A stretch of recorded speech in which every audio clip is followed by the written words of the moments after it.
नमस्कार, हमारा नाम है समरीन और आपने देखना शुरू कर दिया है लाइव सिटीज।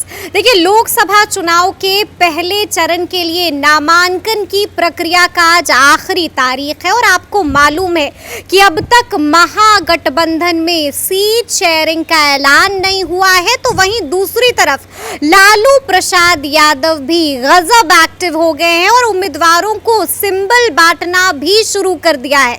तो ऐसे में अब बड़ा सवाल उठता है कि लालू प्रसाद यादव की इस मनमानी के आगे क्या कांग्रेस ने पहले ही घुटने टेक दिए हैं या फिर कांग्रेस कुछ बड़ा करने के फिराक में। तो आज हम इसी मुद्दे पर खरी खरी बातचीत करेंगे सीनियर जर्नलिस्ट रवि उपाध्याय जी से। सबसे पहले बहुत शुक्रिया जी, आपका भी शुक्रिया जी। रवि जी, सबसे पहले तो हम आपसे जानना चाहेंगे कि एक बार फिर से लालू प्रसाद यादव ने बड़ी मनमानी की है और दिल्ली जाने से पहले ही टिकट बीमा भारती को पूर्णिया की थमा दी है। इस मनमानी को कैसे देखते हैं आप? देखिए, जिस सीट वह समझ रहे थे वो राजनीति के माहिर खिलाड़ी हैं।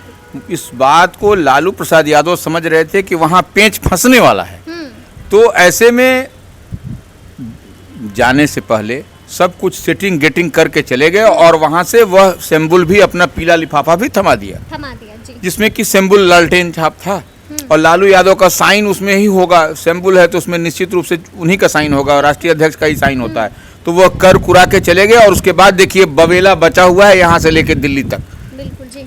दिल्ली में बातचीत हो रही है और बिहार में जो सो राजनीतिक गरमाई हुई है, पूरा महागठबंधन पर ही राजनीति हो रही है और लालू प्रसाद यादव अपने मस्त हैं, जन्मदिन मना रहे हैं पोती, अपना पोती का कात्यायनी का वो जन्मदिन मना रहे हैं। उनको इनसे ये सब मतलब नहीं है। अब जिसको समझना है वो तेजस्वी अपना समझ रहे हैं, दौड़ दौड़ के जा रहे हैं मुकुल वासनिक के यहाँ, कभी खड़गे से बात कर रहे हैं, कभी तो यह सब चल रहा है, यह सब चीज होता हुआ दिखाई पड़ रहा है। इसमें कहीं कोई दो मत नहीं है, ये आप समझ लें। बिल्कुल ठीक है। तो जैसा कि मैंने शुरू में ही कहा रवि जी कि लालू प्रसाद यादव एक्टिव हो गए हैं और महागठबंधन में अब तक सीट शेयरिंग का ऐलान नहीं हुआ है, लेकिन लालू प्रसाद यादव ने कईयों को सिंबल भी थमा दिया है। सबसे पहले तो हम आपसे जानना चाहेंगे किस किस को अब तक लालू प्रसाद यादव ने सिंबल थमा दिया। देखिए, पूर्णिया से जैसे बीमा भारती जो अभी पहला नाम जो कि जेडीयू हॉट टॉपिक और जेडीयू छोड़ करके आरजेडी में आई है, रिजाइन करके अपना विधायक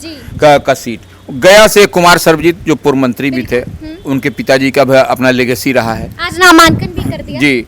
जमुई से अर्चना रविदास यह भी एक चर्चित, हाँ ये हो गया। नवादा से श्रवण कुशवाहा, औरंगाबाद से अभय कुशवाहा। देखिए कितना बढ़िया सोशल इंजीनियरिंग लालू प्रसाद यादव करते हो, 2 कुशवाहा को दे दिया। मुंगेर से अशोक महतो, ये देखिए बड़ा नाम, अशोक महतो की पत्नी अनिता कुमारी उर्फ डॉली, तो यह सब सोशल इंजीनियरिंग किया। बांका से जयप्रकाश नारायण यादव को सिंबल पहले ही दिया जा चुका है। जयप्रकाश यादव पूर्व केंद्रीय मंत्री भी थे और यूपीए गवर्नमेंट में, और लालू के खास व्यक्ति हैं, उसमें कहीं कोई दिक्कत नहीं। तो यह सब खेल किया गया। अब जानकारी तो यह भी मिल रही है कि पाटलिपुत्र सीट पर भी जो है सो मीसा भारती को सिंबल दे दिया है। जानकारी, खबरें आ रही है कि चल रही है। अब जैसे रोहिणी आचार्य का भी नाम आ रहा है सारण से, उनको भी जो है सो, तो उनको तो मान लीजिए, देखिए रोहिणी और मीसा में क्या है, उनको तो जब सिंबल लेना हो घर में ही रखा है, सिंबल साइन लेकर के निकल जाना है। लेने के और पीला लिफाफा लेने की आवश्यकता नहीं है, पीला लिफाफा तो रखा हुआ है। जो जिन सीटों पर लड़ना है राष्ट्रीय जनता दल को, 20, 25, 30, 35 जो भी लड़ना हो, वो सब सिंबल रखा है, सिर्फ लालू यादव का साइन होना है, सिंबल रेडी है। तो वह रोहिणी और मीसा भारती के लिए कोई इशू नहीं है, लेकिन अन्य सब जगह पर आप देखिए किस तरह से वो अफरा तफरी दे करके वो करके पूरा अफरा तफरी महागठबंधन में मची हुई है। और वो अपना और भी कोई नाम है जिससे सिंबल दिया है? नहीं, अभी इतना ही नाम है। अभी अच्छा, उजियारपुर में भी खबरें हैं आलोक मेहता को दे दिया है। आलोक मेहता के नाम की चर्चा मैंने है, लेकिन निश्चित रूप से आलोक मेहता बक्सर से सुधाकर सिंह की भी बक्सर से सुधाकर सिंह की नाम की चर्चा है कि बक्सर से जो है सो जगतानंद सिंह के जो प्रदेश अध्यक्ष हैं आरजेडी के, उनके बेटा को भी, उनके पुत्र को सुधाकर सिंह जो पूर्व केंद्रीय मंत्री, इस बार वो निश्चित रूप से बक्सर से लड़ते हुए दिखाई पड़ेंगे, तो वो उनकी नाम की भी चर्चा है। एक वहाँ से वो उजियारपुर से आलोक मेहता कुशवाहा। ये देखिए सबसे बड़ी बात है सबने कि देखिए कुशवाहा कितने को वो दे रहे हैं, यह एक बहुत चौंकाने वाली बात है। तो कहीं ना कहीं वो भारतीय जनता पार्टी को, एनडीए को वो आईना दिखाते हुए नजर आ रहे हैं कि देखो तुमने कुशवाहा प्रदेश अध्यक्ष रखा, तुम जो सो राष्ट्रीय लोक मोर्चा उपेंद्र कुशवाहा को साथ में लाए, लेकिन तुमने टिकट नहीं दिया। हमने इतनी सीट पर प्रत्याशियों को, कुशवाहा को, जो पिछड़ा समाज से आते हैं, उनको हमने दिया। तो यह एक मैसेज देने की बात दिया है। बिल्कुल बिल्कुल लालू मतलब कि बीजेपी ने जिस खेल की शुरुआत की थी, अंत उस खेल का लालू प्रसाद यादव ने ही किया है। बिल्कुल बिल्कुल निश्चित रूप से। देखिए, लालू प्रसाद यादव, राजनीति में समरीन मैसेज ही होता है, तो वो मैसेज लालू प्रसाद यादव से बेहतर कोई नहीं दे सकता है। हाँ, लाउड एंड क्लियर है, उसमें कहीं कोई इफ बट नहीं है। तो वो जो मैसेज देते हैं वह निश्चित रूप एकदम वो लास्ट पायदान तक वो मैसेज जाती है उसमें। बिल्कुल। तो अब तक हम ये समझें कि लालू प्रसाद यादव ने, या फिर हम ये कहें कि राजद ने 10 से 12 लोगों को सिंबल थमा दिया है। निश्चित 12 लोगों को, वो निश्चित रूप से 12-13 भी हो सकता है। हाँ, लेकिन वो तस्वीरें तो बाद में निकल के बिल्कुल बिल्कुल। तो ऐसे में लग रहा है कितने लोगों को सिंबल आरजेडी की ओर से मिल चुका है। बिल्कुल। अच्छा, सबसे बड़ा सवाल रवि जी यही बना हुआ है कि लालू प्रसाद यादव जिस तरह से मनमानी कर रहे हैं, क्या लगता है आपको लालू प्रसाद यादव की मनमानी के सामने क्या पहले ही कांग्रेस ने घुटने टेक दिए हैं, या फिर कांग्रेस कुछ बड़ा करने की तैयारी में? कांग्रेस बड़ा क्या करेगी समरीन? जो एक एक सीट के लिए याचक, गठबंधन पे खतरा तो था रवि जी। नहीं, वो ठीक है। एक एक सीट के लिए आप देखिए, औरंगाबाद सीट है, आपको कटिहार है, पूर्णिया है, एक एक सीट पर देखिए वो याचना कर रही है। याचना एकदम भरभेटम सब याचना कर कई लोगों को हमारी बात से परेशानी होगी, लेकिन हम जो कह रहे हैं वो देखिए, वो बड़े बड़े कद्दावर नेता जो है सो माने दिखाई नहीं पड़ रहे हैं आपको। तो यह कांग्रेस, वह कांग्रेस, पहले वाली कांग्रेस और आज की कांग्रेस, दोनों में आपको अंतर दिखाई पड़ रहा होगा कि वो कहाँ एक क्षेत्रीय पार्टी, रीजनल पार्टी के कंधे पर सवार होकर के वह बैतरनी पार होने की कवायद में है। पार होगी कि नहीं होगी इसकी कोई गारंटी नहीं है। मतलब आप ये कह रहे हैं, दबे लफ्ज में या खुले अल्फाज में आप ये कह रहे हैं कि कांग्रेस ने सरेंडर तो कर दिया है लालू के सामने? निश्चित रूप से सरेंडर कर दिया है। कांग्रेस तो जो है सो माने कांग्रेस में कुछ दिखाई भी पड़ रहा है बिहार में क्या? कहीं पर भी आप उठा करके देख लीजिए, वो लालू प्रसाद यादव राजद के उस पर है, वो कि राजद अगर यदि जो कह देगा वही करेंगे। उनकी पार्टी में अपना नीति सिद्धांत कांग्रेस राजद के, जी। तो वो क्या दिखाई पड़ रहा है? स्पष्ट क्लियर है, एकदम दिखाई पड़ रहा है। सब लोगों लिखा हुआ है, दीवार पर लिखी हुई है, उसको अब सिर्फ पढ़ने की जरूरत है क्या है बिहार में।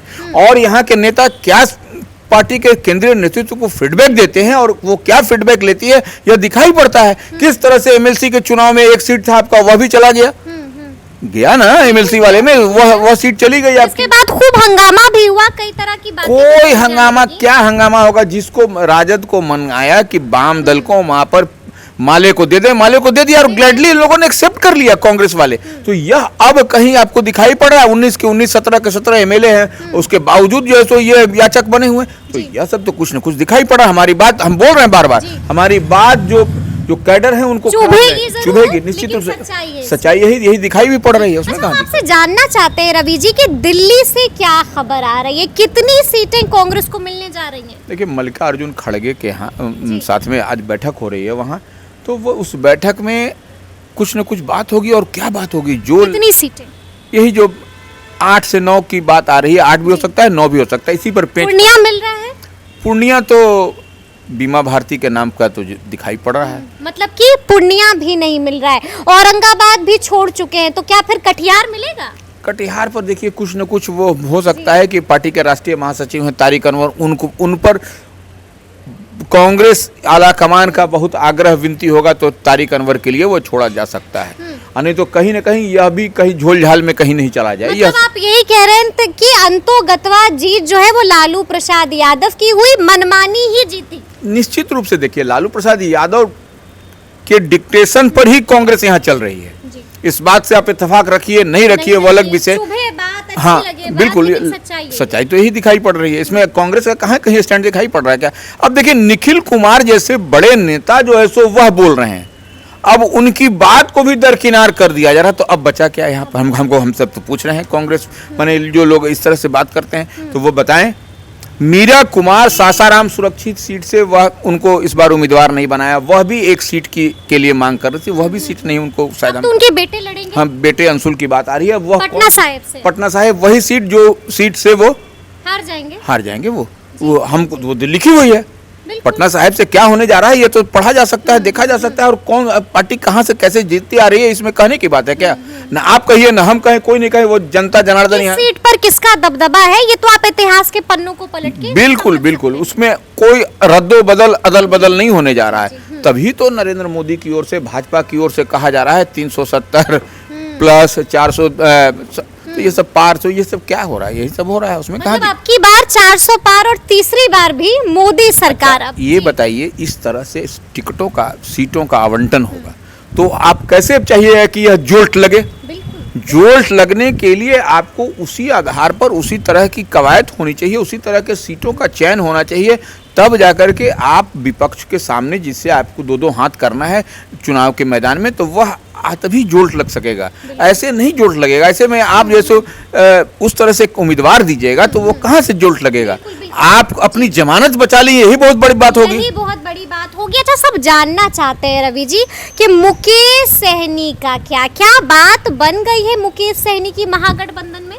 देखिए, मुकेश सहनी कि अभी तक हमको जो लटक गए, अभी भी लटका हुआ ही मामला है। अच्छा। अब वो जो कह लें खगड़िया, मुजफ्फरपुर, ये उधर के जो क्षण के बात आ रही है, कटिहार, लेकिन कहीं कहीं कहीं वहाँ पर भी लटका हुआ मामला, पेंच फंसता हुआ दिख रहा है। अभी तक क्लियरिटी नहीं है मुकेश सहनी के इसमें। अभी तक नैया पार नहीं लगी है। अभी तक उनकी नैया पार नहीं लगी और कहीं ना कहीं कुछ न कुछ झोलझाल वहाँ दिखाई पड़ रहा है। निश्चित रूप से, निश्चित रूप से। अच्छा, एक खबर ये भी आ रही है दिल्ली से कि आज महागठबंधन सीट शेयरिंग का ऐलान कर सकती है।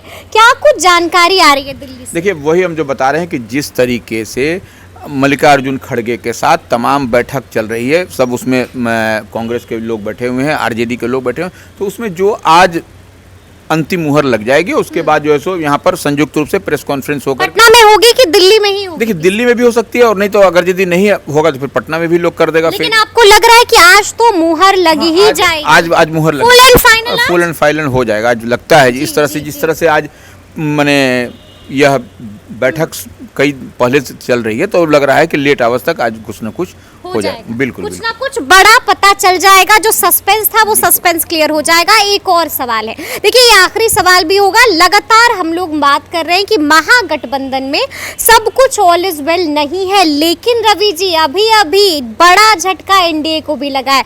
बड़ा झटका चिराग पासवान को लगा है। दिग्गज नेता अरुण कुमार ने इस बार साथ छोड़ दिया है चिराग पासवान का, पार्टी से इस्तीफा दे दिया है। देखिए, निश्चित रूप से वह अरुण कुमार जो पूर्व सांसद रहे हैं और 2014 में वो जीते थे नरेंद्र मोदी के साथ में, वो अलायंस करके आरएलएसपी, जब उपेंद्र कुशवाहा वो साथ में थे तो वो जहानाबाद से जीते थे। और समरीन वही नहीं, अरुण कुमार जो सो लोजपा रामविलास के राष्ट्रीय उपाध्यक्ष, तो वो उनका कहना है कि हमको पार्टी ने हमको मेरे साथ धोखा हुआ है। चिराग ने धोखा किया है? धोखा हुआ है मेरे साथ। चिराग ने धोखा किया? हाँ, निश्चित रूप से। अगर पार्टी तो चिराग पासवान की है तो धोखा भी वहीं से उनको मिला है। अच्छा, इसमें कहाँ दिक्कत है? बड़ी बात कह रहे हैं। हाँ, तो वही जो उन्होंने अरुण कुमार ने कहा है वही बात हम कह रहे हैं। उन्होंने तो कई सारे बातें कही हैं, लेकिन आज वह जहानाबाद में है, अपने कार्यकर्ताओं के साथ, अपने समर्थकों के साथ वह बैठक कर रहे हैं। उसके बाद में क्या निर्णय लिया जाएगा वह पता चलेगा। और जो बात भी चल रही है वो लग रहा है कि जैसे कोई चुनाव लड़ेंगे और एक पार्टी से भी उनके चर्चा है बीएसपी की। हाँ, बीएसपी से हाथी पर वो सवार होंगे जैसी संभावना लग रही है। ऐसी संभावना लग रही है कि हाथी पर वो सवार हो जाएंगे। उसमें बिल्कुल बिल्कुल बिल्कुल वो तैयारी है। मतलब कि चुनाव से पहले एक झटका, बड़ा झटका एनडीए को फिर से लग गया। निश्चित रूप से ये अरुण कुमार एक बड़े और कद्दावर नेता थे, इसमें कहीं कोई दो मत नहीं। और उनकी अपनी पैठ है, उनके बिहार के हर समरीन हर लोकसभा क्षेत्र में, हर विधानसभा क्षेत्र में उनके समर्थक हैं, क्योंकि आज के वो राजनीति एमएलसी भी रहे हैं। वो इससे पहले सांसद से पहले वो एमएलसी भी रहे हैं। तो वो और उनके पिताजी शिक्षक के दिग्गज नेता। तो यह सब बहुत सारे फैक्टर है। और कहीं ना कहीं अरुण कुमार का इस्तीफा देना, यह अभी तो ठीक है, चुनाव के समय यह पता नहीं चल पा रहा है, लेकिन आने वाले समय में कुछ न कुछ धीरे धीरे इस तरह से अगर बड़ा डैमेज हो सकता है। निश्चित रूप से इस तरह से अगर एक एक करके लोग अगर यदि किसी भी दल में, नॉट ओनली इन मैंने लोक जनशक्ति पार्टी राष्ट्रीय इसमें किसी भी दल में अगर यदि छोड़ते जाएंगे तो वह कमजोर होता हुआ दिखाई पड़ेगा। होता हुआ दिखाई पड़ेगा। तो अब देखना होगा कि आगे आगे क्या कुछ होता है, लेकिन हमने आपको बताया है कि बहुत मुमकिन है कि आज दिल्ली में महागठबंधन को कितनी सीटें किसके खाते में आने वाली हैं इसका ऐलान हो सकता है। आज जिस बात को लेकर सस्पेंस बना हुआ था वो सस्पेंस आज क्लियर हो सकता है और पता चल सकता है कि आगे आगे क्या कुछ होने जा रहा है। तो ये पूरी बातचीत आपको कैसी लगी है कमेंट करके हमें ज़रूर बताइएगा। तो इस तरह के तमाम अपडेट्स के लिए ऐसे ही हमारे साथ बने रहिएगा और देखते रहिएगा लाइव सिटीज़। बहुत शुक्रिया।